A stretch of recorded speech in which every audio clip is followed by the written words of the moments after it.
noite e toda a gente seja bem-vinda à quarentena ao vivo, da quarentena climática, do Climáximo e da greve climática estudantil. Temos acompanhado desde meio de março aquele que é a nova realidade dos nossos dias, de quarentena, de pandemia. Temos tentado fazer análises com várias pessoas que temos convidado e felizmente têm sido muito simpáticas as pessoas, ajudando-nos a pensar e contribuindo também para podermos sair com alguma solidez do que é que vai ser esta crise. Hoje vamos ter um programa com o professor Boaventura de Sousa Santos, da Universidade de Coimbra e de várias outras universidades. Agradeço desde já a sua presença. Nós fizemos aqui uma pergunta bastante audaz para começar a nossa conversa, mas acho que essa pergunta é: será o coronavírus a crise final do capitalismo? E o Boaventura publicou agora um livro recentemente, A Cruel Pedagogia do Vírus, e nele começa por dizer que, apesar de obviamente estarmos num novo tipo de crise, estamos há 40 anos em crise. E se calhar pedir-lhe que começasse um bocadinho por aí para vermos como é que esta excepcionalidade se tornou cada vez mais a regra. Muito obrigado, João. É um prazer enorme estar aqui convosco e refletir sobre esta questão. Estou realmente a preparar um livro sobre a pandemia, do qual saiu este pequeno embrião, que foi esse que está a ser distribuído em e-book agora, cá em Portugal e também já noutras línguas. Porque realmente há uma grande procura de uma reflexão sobre o que é que significa esta pandemia, porque, por um lado, ela é extremamente excepcional em muitos aspectos, as comparações que se fazem com 1929 e com a Grande Depressão, e com a Segunda Guerra Mundial, eventualmente até mais grave, etc. Por outro lado, é evidente que nessa primeira ideia que o João levanta, o que eu digo, basicamente, é que realmente nós estamos a viver há mais tempo numa crise, e a crise é basicamente o momento em que, de alguma maneira, as energias utópicas das alternativas ao capitalismo foram, digamos assim, estancadas. Eu às vezes costumo atribuir isso simbolicamente à queda do Muro de Berlim, que para os jovens já não significa muito, porque os jovens já nasceram depois da queda do Muro de Berlim, mas que foi realmente um efeito marcante, um facto marcante, exatamente, porque nessa altura significava a existência de uma alternativa com a qual nós não concordávamos de maneira nenhuma, mas que de qualquer maneira não era o capitalismo, era uma outra coisa que funcionava aí no mundo. Bem, e a partir de então nós entramos numa quarentena, que para mim é extremamente asfixiante, é que não há alternativa ao capitalismo, e não há alternativa a este capitalismo, por acaso a partir dessa altura também, se tornou mais antissocial, mais inimigo do meio ambiente, mais voraz, mais neoextrativista, mais desigual, mais violento. Talvez precisamente porque não tinha, dá-me a impressão que era naquele momento as grandes líderes do capitalismo global chegaram à conclusão que tinham destruído todos os inimigos, todos os seus inimigos. O comunismo tinha desaparecido e, portanto, destruíram os inimigos. A partir daí, estavam à vontade. Bem, a gente já sabia que até houve um autor bastante conservador, o Schumpeter, que disse que o capitalismo não devia ter medo dos seus inimigos, devia ter medo de si próprio. Isto é, porque tem uma tentação para se autodestruir. Não sei se essa teoria está certa, mas o que é certo é que realmente nós temos vivido estes 40 anos numa situação que está a aumentar as condições que tornam possíveis, recorrentes e cada vez mais graves as pandemias. Porque a gente sabe que as pandemias têm a origem exatamente nesta alteração climática, que é um tema que o João obviamente trata muito, o aquecimento global, a ecologia política, todas as alterações ambientais, esta invasão cada vez mais violenta que nós fazemos na nossa interação com a natureza. E, portanto, é por aí que estão a surgir a pandemia. Portanto, esta pandemia surge dentro de outra, que foi a pandemia de que nós podemos continuar a explorar a natureza sem limites, e agora a natureza, de alguma maneira, está-nos a mostrar que há limites e, a meu entender, vai mostrar de uma maneira muito mais forte, porque a nossa vida do planeta, a vida humana do planeta é 0,01% da vida do planeta. Portanto, nós precisamos mais do planeta do que o planeta precisa de nós. Obrigado. É isso, não sei. Sim, sim, sim, sim. Outra das coisas interessantes de que falou é o fim também da ideia, e isso decorre da experiência da quarentena, de que não havia qualquer alternativa ao modo de vida frenético do capitalismo neoliberal e que, na verdade, esta quarentena nos está a revelar outros tempos e também a maneira como, aliás, revela de forma cabal quais são as atividades económicas estruturais e imprescindíveis na sociedade, porque foram aquelas que tiveram sempre que ser mantidas, que até são normalmente aquelas que são mais desprezadas, não poucas vezes aquelas que são executadas pelas camadas mais fragilizadas da sociedade, mais ostracizadas, e vemos mesmo como, durante todo este período, nunca houve vários setores que nunca pararam de laborar, não só aqueles mais diretamente relacionados com o Covid, com a doença e com a saúde, mas também todo o aparelho de distribuição, de logística, que são normalmente trabalhadoras precárias, racializadas, que são, na verdade, quando pensamos a sério sobre o assunto, são a espinha dorsal que permite que exista toda a manutenção da sociedade. E a questão é se quando acabar isto, e há um esforço monumental por parte do capitalismo para acabar com este estado de emergência, para poder voltar aos ganhos, se vai haver alguma espécie de reconhecimento inequívoco de que o centro da vida em sociedade está aí. É uma excelente pergunta, quer dizer, eu acho que realmente para nós devemos ter presente sempre que será, obviamente, fatal para toda a sociedade se as alternativas vierem à nossa mão por esta via, porque é uma via muito destrutiva, não é?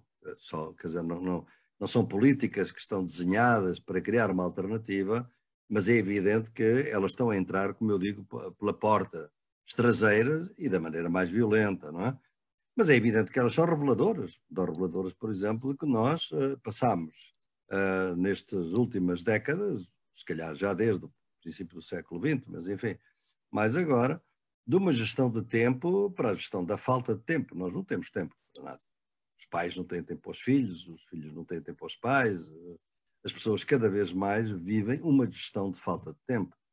E isto, para mim, é um dos empobrecimentos maiores da sociedade, que é exatamente isto. O tempo é um recurso que, ao ter-se transformado num recurso escasso, nós não só aceleramos os nossos ritmos de vida, como acabamos por, na lógica de poupar o tempo, acabamos por desperdiçar muito tempo e depois não temos tempo para aquelas coisas que talvez fossem mais importantes. Isso é algo que está inscrito hoje na vida dos millennials e, portanto, da nova geração, que realmente se depara com uma gestão completamente trágica do seu tempo. Bem, de repente vem a crise e as pessoas têm que ficar em casa e voltam a ter tempo aos filhos, e os filhos para os pais, e se calhar até outro tipo de sociabilidade que é possível neste momento.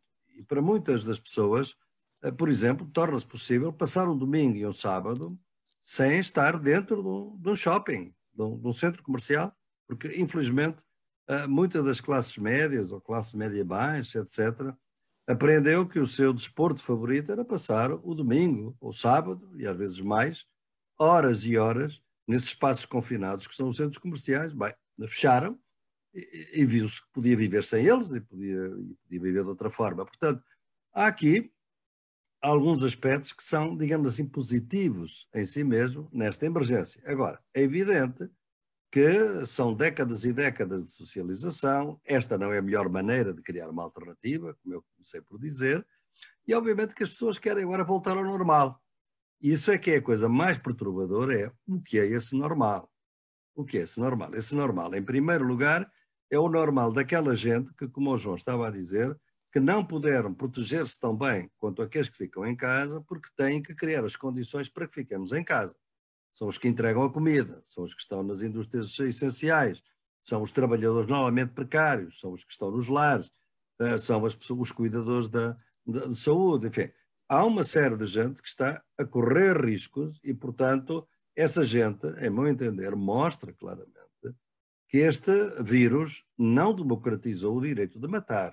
De maneira nenhuma, que é uma ilusão que se criou aí, de que ele democratizava. Não, obviamente foi mais caótico, e até em Portugal, quando se viu um executivo do Banco Santander morrer com o coronavírus, pensou-se, bem, isto realmente vai às elites todas. Não, não foi assim. Foi assim, ou existiu exatamente, porque eram pessoas que viajam muito, mas obviamente que quando a crise, quando a pandemia se instala, ela mata e faz sofrer discriminadamente e realmente as classes sociais mais vulneráveis. O melhor exemplo neste momento é o caso da Suécia, porque realmente quem está a morrer na Suécia, quem são? São refugiados, são os que cuidam dos lares, porque são normalmente também imigrantes. Quer dizer, os suecos estão a morrer muito menos do que aqueles que são imigrantes ou que são refugiados na Suécia. Portanto, há um colonialismo que este vírus, de alguma maneira, ativa.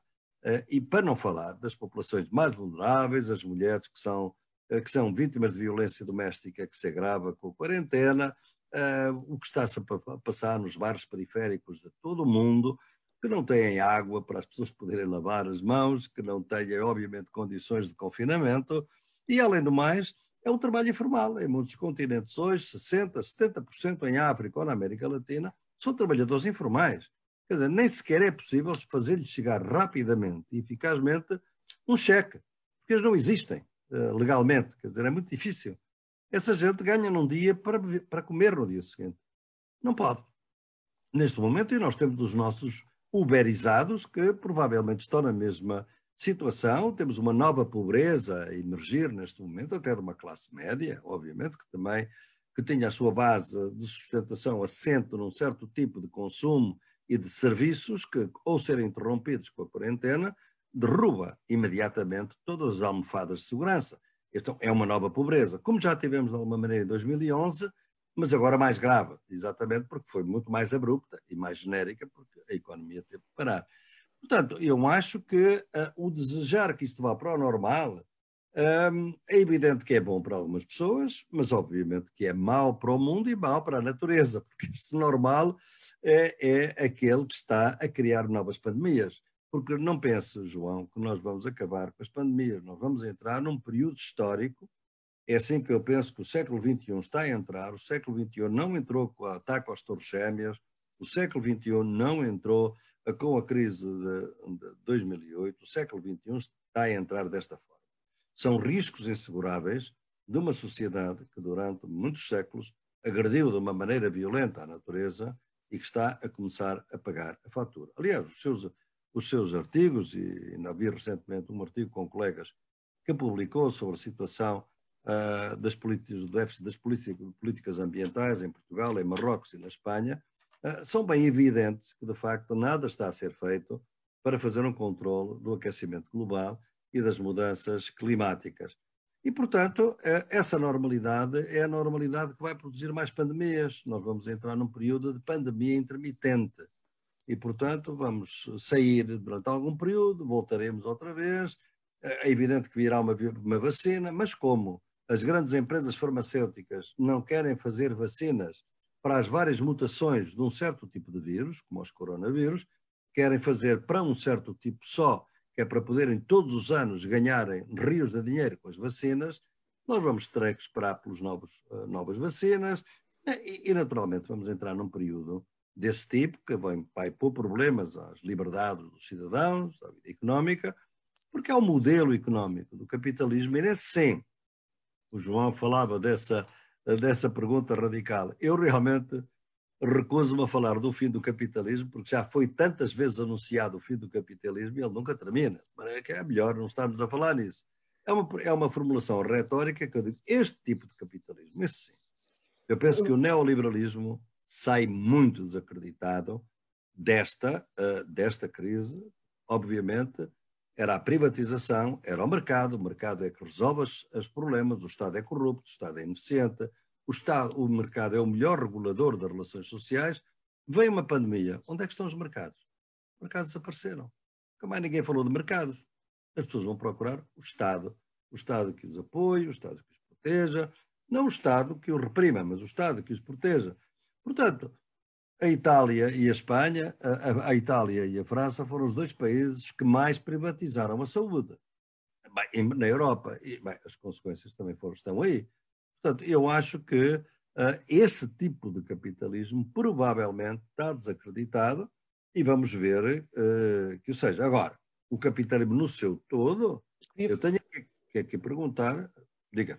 Queria falar mesmo sobre esta questão e sobre uma coisa que já frisou duas vezes, que é este desejo do regresso à normalidade, e outra coisa que identifico, que aliás coincido com a sua análise, com a tua análise, desculpa, que é o capitalismo como religião e as suas muitas metamorfoses. Isto é muito difícil fazer, é muito plástico o capitalismo e as suas alianças também. Num dos capítulos que estão disponibilizados, fala dessa uma espécie de tríplice aliança entre capitalismo, colonialismo e patriarcado, que tem muitos desdobramentos. E este desejo de um regresso à normalidade parece inscrever-se muito nessa ideia de capitalismo como religião, não é? Que é o horizonte único que não só as classes dirigentes, como necessariamente a cultura criada à sua imagem e criada para conformar todas as classes aos interesses da classe dirigente, transforma o capitalismo numa visão total, não é? Do mundo Claro. e da vida. Não, eu penso que realmente um dos cenários, eu estou a trabalhar sobre 3 cenários. O primeiro cenário é que isto fique na mesma, e eventualmente até pior, para as classes trabalhadoras, para as pessoas, para a natureza, para o modelo. É uma ideia de que realmente, pelo contrário, o capitalismo vai sair um bocado ferido na sua rentabilidade, com o fechamento da economia durante vários meses, e vai reagir de uma maneira brutal. Se for o capitalismo financeiro a regular, isso você vê o debate completo na União Europeia, se for por lógica de empréstimos, o capitalismo financeiro na sua lógica, nós vamos a seguir esta pandemia ter mais austeridade, e por mais que diga o nosso primeiro-ministro, e portanto as coisas não vão ficar melhor, pelo contrário, podem ficar pior, e portanto a mim interessa muito, e neste momento estou a observar muito o que é que a Goldman Sachs está a pensar desta crise. A Goldman Sachs é quem governa o mundo no ponto de vista financeiro, e portanto temos que ver o que é que estão a pensar também, para conhecer o que eles pensam, não é? O outro cenário, portanto, o primeiro cenário espero que não se realize, mas depende das forças políticas e de todos nós, obviamente. Não? O segundo cenário é para que tudo mude, para que tudo fique na mesma. Não? É fazer-se algumas mudanças, obviamente, mas as coisas vamos continuar a depender do petróleo, da energia fóssil, porque afinal o petróleo até está barato, etc. Claro, vai haver umas falências, como estão a ver as empresas de fracking dos Estados Unidos, estão a abrir falência umas atrás das outras.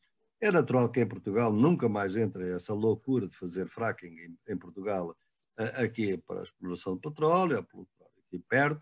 Portanto, eu penso que vai-se fazer alguma alteração, mas para manter a matriz da economia, deste desenvolvimento, deste modelo de consumo, deste modelo de exploração da natureza, deste modelo de serviços que nós temos, baseado muito no individualismo, nestes supermercados e shopping centers que são zonas de concentração de gente durante muitas horas por dia, milhares de pessoas juntas, são zonas absolutamente de risco, que não deviam voltar a existir, mas certamente têm muito poder para continuarem, obviamente, a existir. Pronto, e esse é o segundo cenário, e provavelmente será esse, mas eu penso que há forças hoje, há um movimento ecológico, há forças políticas que estão interessadas em que esta seja uma porta estreita, tenho certeza, para buscar uma alternativa. E a alternativa que eu vejo neste momento é a alternativa ecológica, será aquela que talvez tenha neste momento capacidade de captar mais a imaginação da juventude e das populações em todo o mundo. Então, também fala aqui um bocadinho sobre como tem havido uma espécie de excessiva intelectualização da interpretação destes fenómenos todos, e até um certo desprezo pelas necessidades e aspirações que existem no cidadão comum, e como a extrema-direita tem caminhado sobre sobre esse percurso, muito associado também à religião, mas por outro lado, há uma certa indicação de uma descredibilização da extrema-direita e da direita mais liberal perante a incapacidade dos Estados mais liberalizados de responder a esta situação, enquanto há uma ascensão inequívoca dos serviços públicos, do Estado como um ator principal na economia e na sociedade, sem qualquer dúvida. Claro, não, eu penso que realmente a extrema-direita e os governos de direita em geral saem um pouco fragilizados e desacreditados, e os casos, enfim, paradigmáticos, além da Índia, será obviamente a Inglaterra, aqui bem perto de nós, os Estados Unidos e o Brasil, por exemplo, entre muitos outros que nós podíamos mencionar. Portanto, eu penso que estes, porque fizeram em meu entender, uma dicotomia eticamente errada, que é a dicotomia entre economia e vida. Portanto, ou temos que proteger a economia ou temos que proteger a vida. Bem, eu, como não estou a imaginar que a economia possa prosperar em cima de um monte de cadáveres, eu penso que nós devíamos cuidar das duas coisas e devia-se procurar que não houvesse realmente uma dicotomia e uma contradição entre as duas coisas. Mas é nitidamente, o objetivo foi pôr a economia diante das pessoas, e os Estados Unidos estão-se a revelar, viu-se o que aconteceu na Inglaterra, com o próprio primeiro-ministro a ser salvo por aquele serviço que ele queria privatizar e destruir, e ser salvo por enfermeiros que ele não queria que entrassem no país. É uma grande ironia, mas enfim, vamos ver simbolicamente, se este senhor mudar, significa que muda um bocadinho do capitalismo. Se ele não mudar de opinião qualquer dia depois da pandemia, é porque realmente o capitalismo passou por cima disto com grande cinismo, e ele foi um hipócrita de primeira. E, portanto, eu penso que efetivamente o descrédito está aí. O caso do Brasil é outro exemplo, não é? Estes governos mostraram que foram muito eficazes para desacreditar, para destruir as políticas públicas, as políticas sociais, na educação, na saúde, na segurança social. Os Estados Unidos, que nunca teve um sistema de saúde, o caso do Bolsonaro agora, mas quando se trata de construir, de salvar vidas, de proteger as populações, eles ficam incompetentes. Não sabem como fazê-lo, porque nem sequer nunca tiveram as pessoas na sua cabeça. Tiveram sempre mercados, tiveram sempre negócios, são homens de negócios, ou então, o pior possível, nem sequer democráticos são. E eu ponho em dúvida muito as credenciais democráticas, quer do Trump, quer do Bolsonaro. Portanto, eu penso que estes sistemas estão a mostrar que, efetivamente, estes regimes estão desacreditados. Aliás, também são desacreditados quando utilizam a pandemia para criar um estado de exceção como pretexto para criar autoritarismo. É o caso da Hungria, é o caso, de alguma maneira, também da própria Polónia.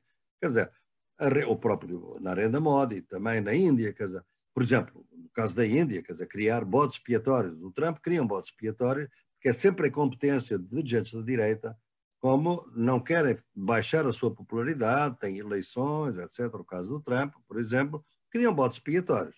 O Trump é a China e o Narendra Modi são os islâmicos, onde se diz que são os muçulmanos que andam a espalhar, particularmente uma organização de muçulmanos na Índia. Quer dizer, isto, em meu entender, deve abrir os olhos às pessoas de quem está do seu lado numa situação de crise como esta.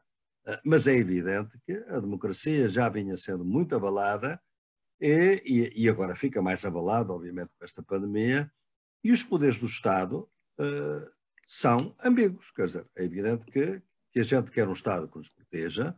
Eu penso que é possível pensar um Estado de emergência democrático. Eu penso que o Estado português não ultrapassou de maneira nenhuma uma linha vermelha nesse sentido, ao contrário do Orbán. Portanto, foi limitado, foi renovado 2 ou 3 vezes, foi por 15 dias, foi o Congresso, etc. Nem sequer geolocalização se pretende adotar em Portugal.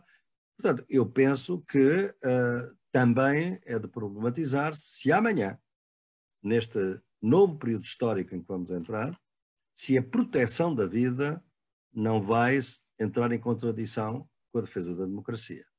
Isso é uma questão que nós temos que discutir. que se vamos ter pandemias intermitentes, vamos ter um estado de emergência permanente. E aí é que eu, enfim, me debato com pensadores que, aliás, até respeito, o caso do José Zizek e do Agamben, por estarem a retratar a situação atual de uma maneira que é, em meu entender, descoordenada com a realidade. O Agamben a falar há muito tempo de um estado de exceção permanente, que é uma ideia que vem do Carlos Schmitt e, sobretudo, de um grande autor que eu muito admiro, e foi um dos meus gurus, que é o Pier Paolo Pasolini, mas essa era uma figura trágica. O Agamben não é uma figura trágica. A dizer que estamos num estado de exceção permanente. E eu penso é que podemos caminhar para isso. E aí temos que ver como é que a democracia se pode defender, não é? Mas são coisas que nós, sobretudo os intelectuais públicos, aqueles que têm acesso a estes meios, devem ter alguma humildade em estar a analisar o que se passa, mas não estarem a propor grandes soluções, quer dizer, ver as oportunidades, levantar as questões, mas vamos ver, depende das forças políticas, dos movimentos sociais, do evoluir de tudo. Eu penso, ao contrário do que o João Camara Abusário não queria que isto fosse muito académico, eu tenho feito dezenas de entrevistas para todo o mundo. Não, muito académico no sentido... Não é... Nós estamos a falar de uma linguagem que acho que toda a gente, qualquer pessoa pode perceber. Claro, Mas claro. há a academia que não o faz. Claro, há a academia que não faz. Felizmente nós não estamos nessa categoria e ainda bem, porque eu estive a falar ainda há pouco tempo com as favelas do Rio, estive a falar com as favelas, as vilhas da Argentina, de Buenos Aires, e ontem esteve numa aldeia, a mais remota, a 4 dias de barco de Manaus, no interior da Amazónia, com os líderes indígenas que estão totalmente abandonados neste momento e a serem infectados por garimpeiros, por invasores, por madeireiros, que estão a continuar a aproveitar a crise para deflorestar e desmatar a Amazónia, não é? Portanto, não, eu acho que a gente tem que ter um pouco de humildade, porque a situação é muito séria e há muita gente que está a ser invisivelmente discriminada, destruída nas suas vidas, nos seus sonhos, por esta pandemia. Alguns estão bem próximos de nós, os estudantes, etc. Eu dou as minhas aulas hoje e as minhas aulas têm sido normalmente de 4 horas. E são de 4 horas porquê? Porque os estudantes têm muitas angústias, levantam muitos problemas, querem saber. Eu acho que temos que fazer esse trabalho hoje, não é? Claro. Ele é sabendo que com estas tecnologias, que o senhor sabe, que o senhor que inventou esta tecnologia que estamos aqui, aumentou a sua riqueza nos últimos dias em 7,4 bilhões de dólares. Claro. Que é o inventor da Zoom. Pronto, é assim, a gente tem que, sem querer, manda mensagens anticapitalistas dentro do capitalismo. É verdade. Uma questão, o Boaventura trabalhas muito com o Sul Global e é também uma das razões pelas quais és tão reconhecido e a tua ligação aos movimentos sociais. E os últimos anos, quer dizer, há uns anos atrás, o Sul Global era em muitos casos olhado como uma grande esperança, especialmente a América Latina, mas não só. E houve um recrudescimento, um regresso quase de 30 ou 40 anos também no Sul Global, a expansão da extrema-direita. Se calhar o caso mais evidente é o caso do bolsonarismo, mas, na verdade, uma coisa essencial em qualquer espécie de resposta que exista neste momento, quando existe uma tensão grande para modificar fundamentalmente a globalização, e até eu diria que é o que está a acontecer neste momento, faz parte de um processo de desglobalização, como é que se reforça essa ligação entre os movimentos do Norte Global e os movimentos do Sul Global, tendo em vista exatamente aquilo que estavas a falar há bocado, de um foco importante sobre as necessidades e as aspirações das pessoas comuns e da necessidade de responder, por um lado, às grandes crises, à crise da saúde pública, à crise económica, à crise social, à crise climática, e, por outro lado, a questões super prementes do dia-a-dia.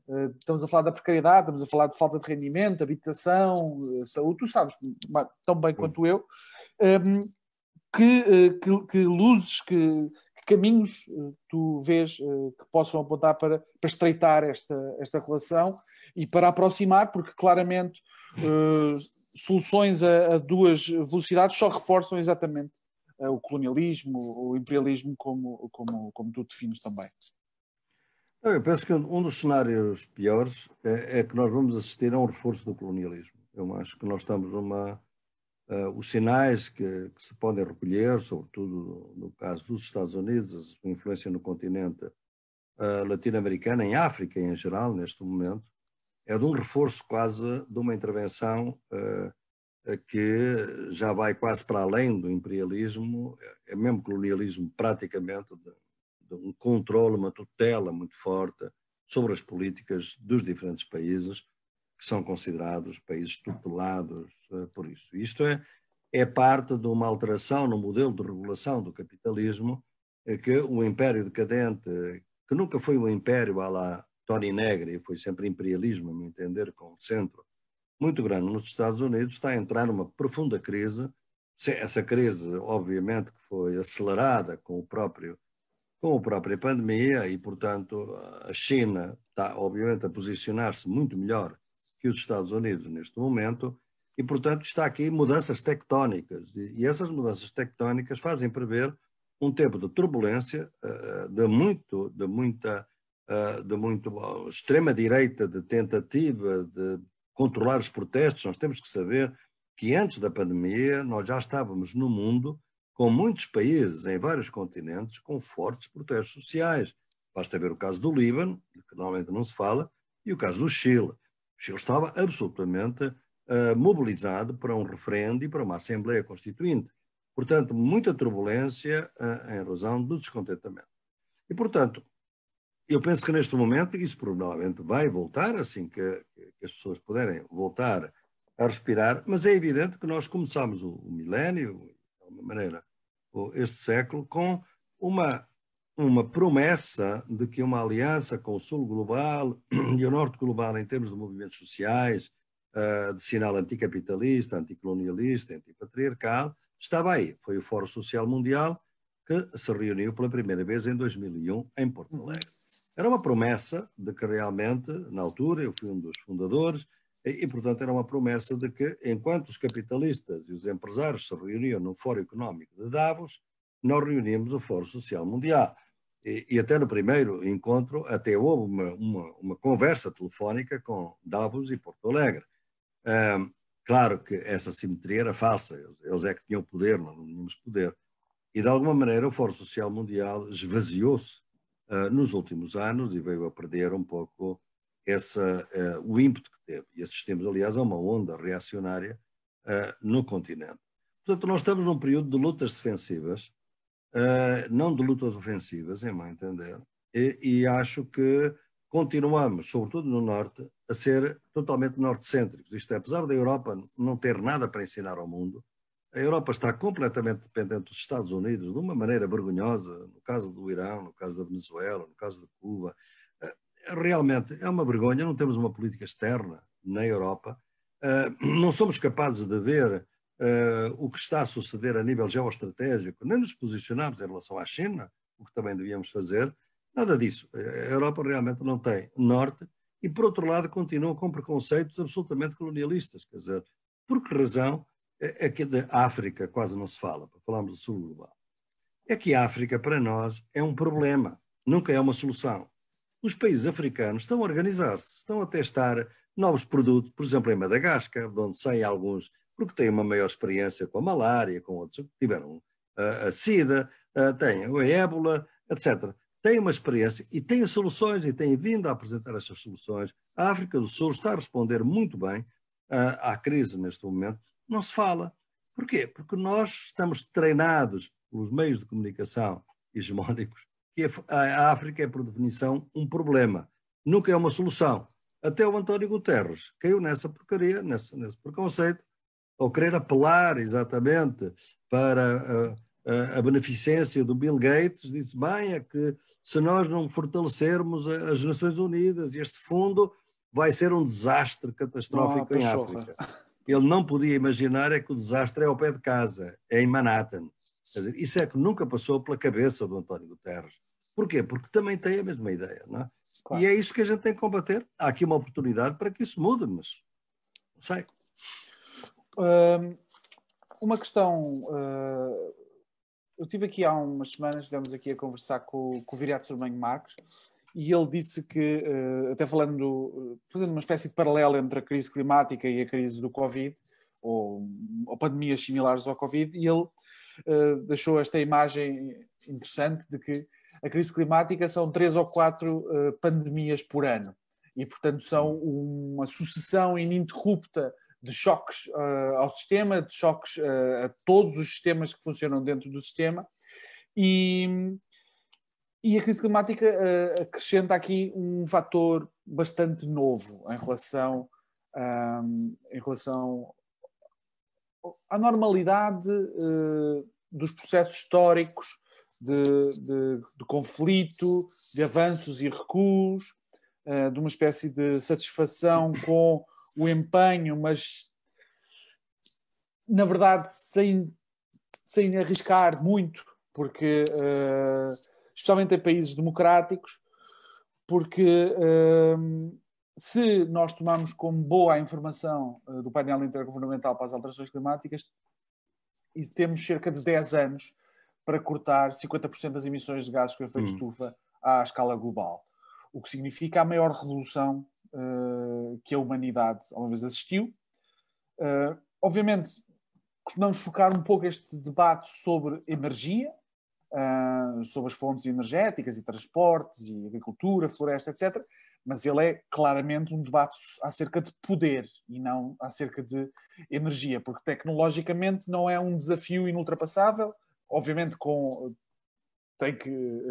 não é um esforço, não é algo que não requer nenhum esforço, requer, obviamente, mas por outro lado,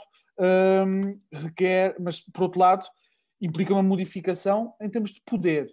E por isso, tu estavas a falar agora, obviamente, de lutas defensivas, e não é possível imaginar, por exemplo, no Brasil, que seja possível estar a apresentar um debate acerca de como se avança no combate às alterações climáticas, ao mesmo tempo que temos um Bolsonaro a participar em manifestações que diz que é preciso haver um golpe militar para deixar de ter problemas com as instituições que existem no país, mas ao mesmo tempo este problema existe, não é? E significa a necessidade de modificar, por um lado, também essa energia, transportes e possivelmente um reforço drástico daquilo que é a economia dos cuidados, aquela que veio ao de cima também com a crise do Covid. Eu pedia-te que me fizesse um comentário acerca da premência. Estamos aqui a falar de várias crises nas quais nós estamos enfiados e todas elas simultaneamente. Esta crise, a crise climática em concreto, tem um prazo de validade. Se não for resolvida, entrou uma série de mecanismos em funcionamento que são totalmente incontroláveis. Apesar dos 1,5 graus Celsius não serem uma medida de segurança, são uma barreira teórica acerca de uma possível segurança, mas nem estamos em linha com essa meta neste momento. Não, eu quando falo de lutas defensivas, é realmente um tempo das lutas urgentes. Quer dizer, a luta urgente é preciso defender a vida neste momento, há uma pandemia. Aliás, por exemplo, quando a gente levanta o problema do Brasil, é que é talvez o único país do mundo que tem que resolver duas crises ao mesmo tempo, a crise da pandemia e uma crise política neste momento. Claro.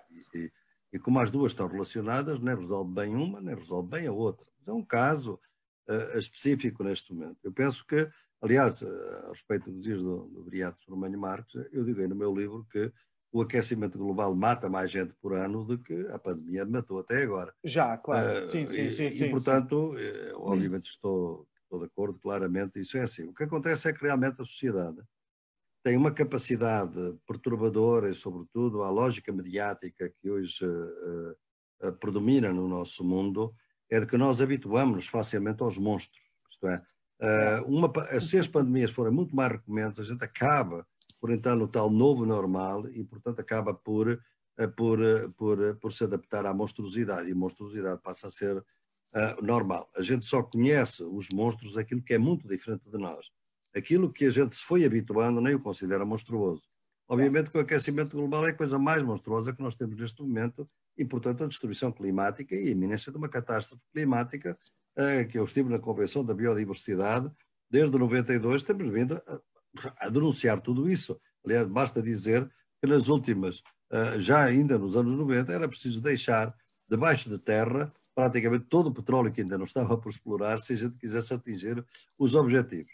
E eu participei numa iniciativa no Equador, que foi uma iniciativa muito interessante, e que foi o projeto que aí se realizou do TIPNIS, que era realmente levar a que o mundo indemnizasse o Equador de metade dos rendimentos que ele deixava de ter por não explorar petróleo e, portanto, deixar o petróleo nesse grande parque nacional do Equador. Uma proposta que era inovadora na altura, mas que acabou por se frustrar. Mas era um princípio de criar uma outra matriz. Portanto, estava no momento em que podíamos, e a questão realmente é uma questão de poder. Eu penso que o facto de nós estarmos neste momento com esta urgência em cima de nós, eu, pelo contrário, eu penso que a porta da alternativa, como eu dizia há bocado, é uma porta ecológica, acima de tudo. É assim que eu a vejo. Ela vai ter que entrar por várias formas. Uma delas, pois claro, tem que haver passar de vez a pensar que gastar com a saúde não é um custo, é um investimento. Com a educação, a mesma coisa. Com a segurança social, a mesma coisa. Obviamente são liminares. Eu, por exemplo, penso que os centros comerciais têm a vida contada. Quer dizer, nós podemos ter, da dimensão que nós temos hoje, podemos ter um estádio de futebol com 70 mil pessoas, mas estão lá durante 2, 3 horas e vão embora. Ou um festival de rock, ou um festival de música. Agora, termos, de facto, espaços onde milhares de pessoas podem passar horas e horas a fio durante todo o dia, não penso que seja uma coisa sustentável no futuro, inclusivamente se vamos entrar neste sistema de pandemia. Teremos que desmembrar esses centros em pequenos centros de proximidade, centros comerciais de outro tipo. Ou seja, a lógica de consumo, a lógica do transporte vai, obviamente, alterar-se. Mas é evidente, pode levar, nós estamos sempre a pensar que as coisas se alteram por desígnio, digamos, político. A verdade é que muitas das transformações ocorrem depois de catástrofe. Em 29 foi uma catástrofe. E depois tivemos o estado de bem-estar, que nós chamamos hoje de bem-estar, quase como uma recordação, exatamente a partir de uma catástrofe. Eu temo que a catástrofe que se avizinha é uma catástrofe de outro tipo, porque é uma catástrofe de irreversibilidade. E, portanto, que é a catástrofe ecológica. Portanto, não há retorno. E como não há retorno, eu sigo muito a hipótese Gaia. Portanto, quer dizer, realmente a vida no planeta pode continuar. Nós é que podemos, eventualmente, não poder continuar. Os dinossauros foram destruídos pelo meteorito, nós podemos ser destruídos por nossa própria autodestruição na maneira como lidamos com a natureza. Agora, vamos ver efetivamente se nós vamos conseguir, por exemplo, o desmatar da Amazónia, por exemplo, o desmatar das florestas da Indonésia, que é outro, que são tão importantes quanto a Amazónia, embora se fale menos, não é?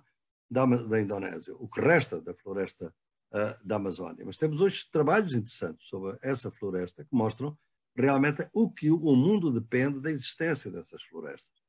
Bem, se realmente é verdade, e há bocado citaste o estudo do Instituto Intergovernamental da Biodiversidade, se nós estamos a caminhar para uma situação em que, de facto, estas pandemias estão obviamente ligadas com a maior invasão que nós fazemos com a vida dos animais selvagens e com a vida da natureza, bem, então vamos ter, nós ao subsidiar, por exemplo, a indústria do petróleo, nós estamos a subsidiar a repetição das pandemias. Quer dizer, os governos têm que se pôr perante esta hipótese que daqui para o futuro, ao subsidiar certas indústrias, estão a subsidiar, a financiar a ocorrência de novas pandemias.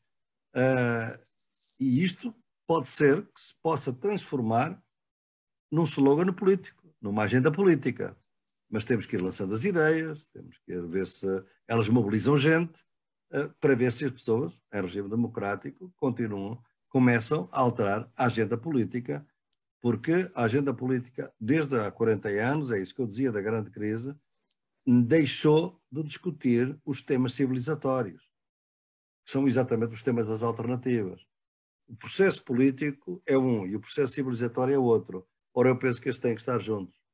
E esse divórcio entre processo civilizatório e processo político é que fez com que os nossos políticos sejam recorrentemente e cada vez mais medíocres, acéfalos, ignorantes, maus políticos, inclusivamente, porque não têm nenhuma noção do mundo em que a gente vive. Mas isso tem que ver com também o que é que se tornou, em boa medida, a hegemonia da política e da economia. Uma pessoa hoje numa universidade, numa faculdade, inscreve-se no curso de economia, mas só estuda economia capitalista. Inscreve-se num curso de agronomia e só estuda agronomia capitalista. Inscreve-se em qualquer curso e o objetivo é sempre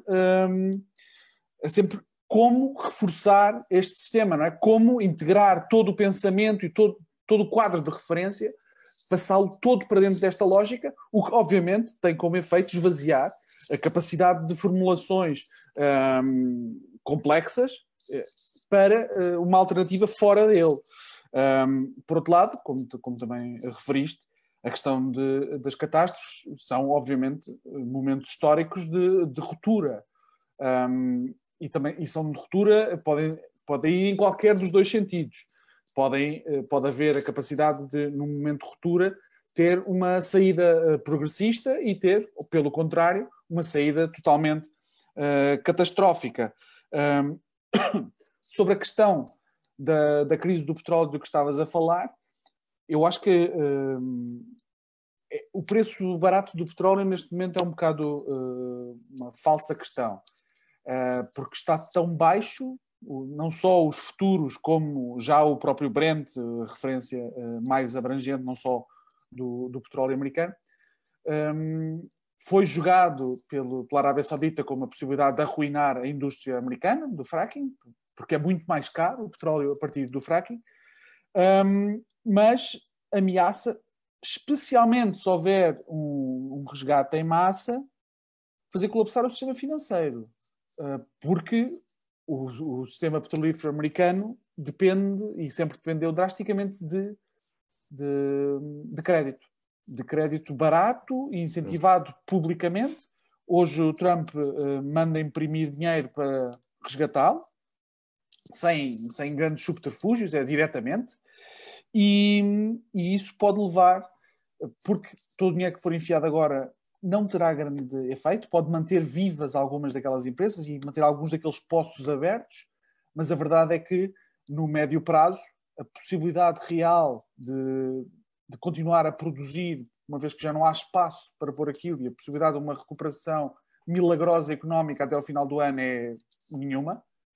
Isto significa que existe uma possibilidade bastante real de uma nova crise financeira que tem que ver com o colapso da indústria petrolífera, por mais dinheiro que o Trump e a Reserva Federal Americana lá enfiem. E isto traz-me a outra das questões que tu já levantaste, o colapso e a descredibilização total do modelo neoliberal de capitalismo, que tu dizes que enquanto modelo social este modelo não tem nenhum futuro, porque também não era bem um modelo social, embora tenha sido transposto para esse campo. Há uma crise orgânica, não é? As instituições, mesmo a lógica que presida esse modelo está em profunda crise, que o coronavírus só agrava, mas que já existia antes, que a crise de há 12 anos atrás, quer dizer, é uma sucessão de crises com um período demasiado curto. E tu falas da fuga de vários setores ao modelo de negócio do capital, que pode acontecer mais do que propriamente países, e o modelo mais, normalmente, que se concebe melhor na cabeça da esquerda, de uma fuga revolucionária em determinados países ou em determinadas regiões. Tu falas da fuga de setores económicos. O que eu gostava de dizer, eu gostava de dizer sobre isso é, bem, por um lado, a primeira questão que levantaste é uma questão que é de outro tipo, levar-nos muito longe, que é a questão do que é que nós aprendemos nas universidades. Nós temos vindo a fazer uma crítica muito grande, eu tenho trabalhado muito bem esse tema, e obviamente, muito bem, quer dizer, tenho trabalhado muito esse tema da universidade, que eu penso que tem que ser descolonizada, tem que ser obviamente transformada porque nas nossas universidades a gente só aprende o conhecimento dos vencedores das lutas sociais, nunca as lutas dos vencidos, e isso, em meu entender, é o resultado, está aí. Falaste do caso da agronomia, só para dar um exemplo, 70% das bolsas de estudo dos estudantes em grande parte do mundo dos departamentos Eu de falei porque é agronomia a área de onde eu venho. são financiados pela Monsanto e, portanto, obviamente, para que depois os engenheiros agrónomos possam defender os transgénicos, etc. Portanto, a gente sabe, essa máfia universitária está aí. Agora, esta questão que está neste momento e a questão que levantas acerca das transformações que podem ocorrer aqui, eu penso que nós temos que ver isto fundamentalmente em que há crises de longa duração, há sempre uma crise de acumulação, porque realmente a crise é constante no capitalismo. O capitalismo tem que ter crises para poder avançar, inclusivamente. O que é novo neste momento aqui é que realmente há finalmente um jogador que não é o ocidental e que está a ameaçar a hegemonia do Ocidente, que continua a ser uma hegemonia financeira e uma hegemonia militar, mas é cada vez menos uma hegemonia nos processos económicos. E, portanto, é a questão da China. Pensou-se durante muito tempo que esse rival seria o Japão. Mas o Japão, a certa altura, estagnou. Ainda tivemos um dia de saber a história porque é que ele estagnou. Porque realmente se considerava que era uma ameaça, obviamente, à hegemonia dos Estados Unidos. Neste momento está a China. E, obviamente, que a China, neste momento, está a tomar as medidas. Nós temos que ver que os Estados Unidos tinham, agora terão mais até, tinham 20 trilhões de dívida. Claro que, obviamente, que não desvalorizou o dólar, nem tem nenhum problema social, porque o dólar é a moeda de reserva internacional, dos quais 6 trilhões estão na mão dos chineses. Portanto, os chineses já têm um certo controle sobre a economia americana e, se quer saber, durante esta crise agora da pandemia, há algumas empresas americanas que operam na China foram desvalorizadas na bolsa de valores da China de Pequim e a China o que fez foi comprá-las. Portanto, há muita empresa que continua a ser americana, mas de facto já é controlada por chineses neste momento. E, portanto, há aqui uma mudança que está a ocorrer. Terá passado despercebido à opinião pública europeia e norte-americana que o Banco Central da China, desde meados de abril, está a sustentar uma moeda, um Bitcoin, uma moeda eletrónica. É a primeira vez que um Estado e um Banco Central apoia uma Bitcoin, uma espécie de uma Bitcoin, e, portanto, gerida não pelo blockchain, que é o sistema da Bitcoin, mas, obviamente, por um sistema central. O que é que isto quer dizer? Isto quer dizer, obviamente, é que a China se está a defender eventualmente de um colapso de dólar, de um colapso financeiro, porque realmente, se estiver o Banco Central da China por trás, é bem possível que ele possa defender-se de um colapso do dólar. E é isso que pode estar aqui em causa. O Trump realmente anunciou que não deixaria cair a indústria do petróleo. Foi ele, aliás, que a financiou para exatamente criar essa ideia de autonomia. Aliás, é por essa razão que o Trump está a tentar invadir a Venezuela ou interferir na Venezuela para poder ter acesso ao petróleo. As pessoas não sabem que em 2017 o Trump foi à CIA, isso é público, basta ler os documentos, eu leio os documentos da CIA regularmente para me informar do que é que eles estão a pensar, e foi-lhes perguntar porque é que nós não invadimos a Venezuela. O petróleo do Médio Oriente está mais próximo da China do que nós. O petróleo da Venezuela está aqui. Por que é que nós não invadimos a China, a Venezuela? Bem, nós estamos neste momento com uma situação de embargo muito grande à Venezuela, que, aliás, em meu entender, viola todo o direito internacional humanitário, quando tu, durante uma pandemia, reforças o embargo a países como a Venezuela, a Cuba ou o Irão, qualquer que seja a nossa opinião dos regimes. Há vidas humanas e as vidas humanas, em meu entender, são válidas em todo lado. De maneira que a minha ideia é esta, quer dizer, eu acho que as coisas vamos passar por um momento de grande turbulência. Não podemos entrar nem em ideias catastróficas, não penso que seja isso. Para uma pessoa que, como eu, trabalha bastante com os movimentos sociais, há uma coisa que eu aprendi há muito tempo. As pessoas que estão mais vulnerabilizadas, que não têm estes privilégios, estarem a usar estas tecnologias, Ainda ontem, quando estava a falar para a Amazónia, claro que é evidente que a internet caiu várias vezes. Essas pessoas, que é a grande maioria da população do mundo, precisa de esperança. Nós não podemos apenas entrar na lógica do medo. É preciso esperança, é preciso também uma alternativa, é preciso lutar por isso. Portanto, eu penso que nós devemos continuar a ver se esta porta de oportunidade, que será sempre estreita, a meu entender, é uma porta que não é uma parede. Não sendo uma parede, é uma porta que se pode abrir. Isso vai depender muito de nós, vai depender da maneira como nós próprios nos portamos, digamos assim, porque o grande inimigo nosso é nós precisamos deste aparelho e queremos mudar estes aparelhos todas as semanas, todos os anos, porque são obsolescentes, porque a gente está habituado a ter um consumo absolutamente exagerado das coisas. Há muitas coisas que vão passar por outra atitude civilizacional. E é isso que eu penso, é uma transição histórica, essa transição vai passar, pode ser através de uma crise muito forte, pode não ser, não sabemos muito bem, mas os sinais estão aí, claros, é meu entender, de que isto, mesmo que alguém e as pessoas gostem de pensar que voltam ao normal, não vai ser o normal, pode ser pior, esperamos que seja melhor, se houver realmente poder político, resistência e ação política nesse sentido. Não é? Sobre, pronto, há uma ideia de apocalipse que já existia antes. Aliás, a própria cultura de massas é curioso nas últimas 2 décadas a ascensão de filmes apocalípticos que se tornaram super frequentes, não só de zombies, de toda a espécie de ameaças, sejam meteoritos, sejam também pandemias.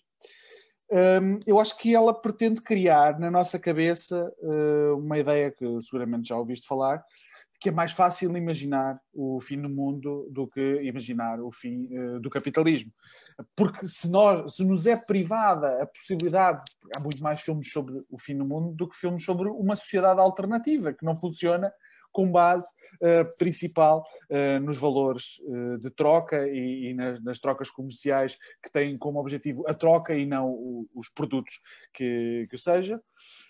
E também não podemos ignorar que já houve várias sociedades e várias economias e várias comunidades que já viveram apocalipses. Não é propriamente uma novidade, tipo, a maior parte dos povos que viviam nos territórios que foram colonizados viveram autênticos apocalipses. Não precisamos de especular sobre se já aconteceu. O que se apresenta hoje como ameaça é à escala global isto acontecer.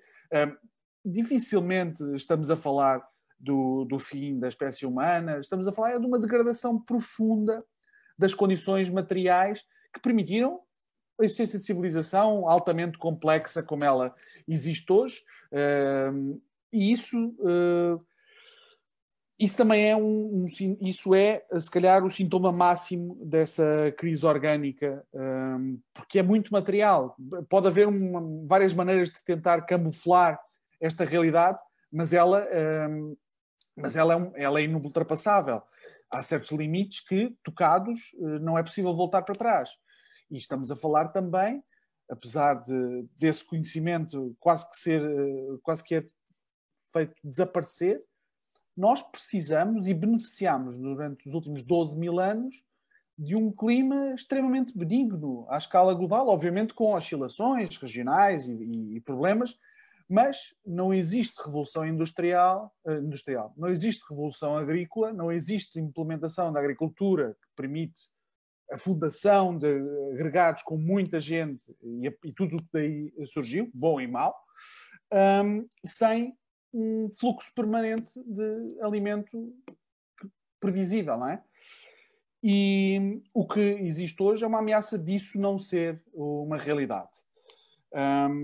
E por isso eu acho que uma questão importante da crise climática e do combate pela justiça climática é que ele é um combate pela vida. É a economia dos cuidados à escala global também. E que existe hoje uma possibilidade estreita, como tu reforçaste, de, num momento de catástrofe, no momento de profunda convulsão deste sistema, poder transformar esta crise orgânica do capitalismo neoliberal numa crise orgânica do capitalismo em geral. Sendo que sabemos que ele, obviamente, tem a capacidade de se adaptar, porque é extremamente plástico e flexível. Eu compreendo o teu argumento. Talvez não saiba, talvez não tenhas lido os meus trabalhos, mas em 2000, essa frase que tu começaste por dizer é uma frase minha de 2014. É mais fácil imaginar o fim do capitalismo, o fim do mundo, que o fim do capitalismo. As palavras dão voltas ao mundo e voltam pois andam por aí fora, mas realmente foi exatamente porque foi o meu contato com o movimento de estudantes, e sobretudo quando começámos a ver essa mobilização, que mais tarde viria a ter razão quando a Greta Thunberg consegue mobilizar o mundo com uma questão que realmente ninguém consegue mobilizar o mundo para o fim do capitalismo, mas alguém consegue mobilizá-lo com a ideia de que pode terminar o mundo. Portanto, há aqui qualquer coisa que está, de facto, a ocorrer e que a gente deve ter em mente. Eu penso que a ideia do apocalipse, não, quer dizer, é muito difícil por causa das questões dos anacronismos, obviamente, com crises brutais, etc.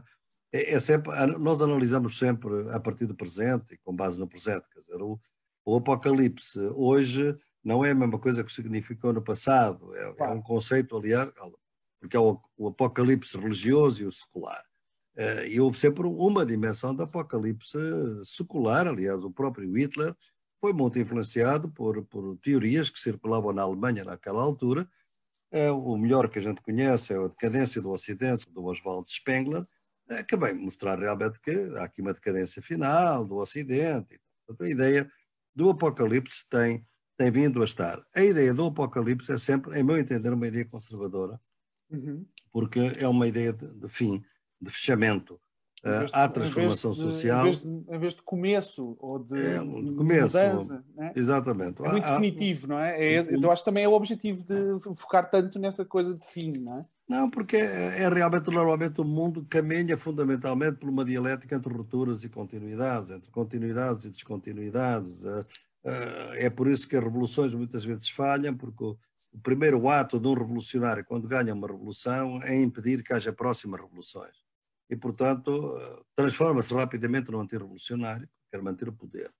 E, portanto, a descontinuidade e a continuidade está sempre presente entre nós. Portanto, eu acho que, provavelmente, e o melhor que pode acontecer, é que, efetivamente, umas soluções para melhor têm que ser numa articulação entre continuidade e descontinuidade. São as transições históricas, onde nós temos, em meu entender, as ciências sociais, em geral, têm falhado mais é nas teorias da transição.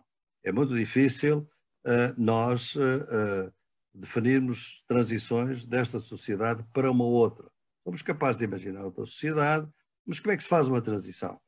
Temos teorias muito brilhantes acerca da transição do feudalismo para o capitalismo, mas são as únicas que nós temos. E nem nada leva a crer que a transição seja deste tipo. Tudo o que nós temos é que trabalhar com aquilo que eu chamo de ruínas sementes, isto é, o que é que neste momento nas sociedades é, por um lado, produto já de uma ruína, de hipóteses que foram desperdiçadas. Eu trabalho muito com o movimento indígena, a minha ecologia é a ecologia dos pobres que vem deles, são eles que me ensinaram como é que se deve proteger a natureza, não foram realmente os ecologistas, foi com eles que eu aprendi que é a Madre Terra, o que é, e o conceito de espiritualidade. É com eles que a gente aprende. Porque hoje 75% da biodiversidade está em território indígena, que eles foram os guardiães da biodiversidade. E sempre exploraram a natureza, e sempre pescaram, e sempre cortaram árvores, mas não destruíram. Portanto, estes são os nossos mestres.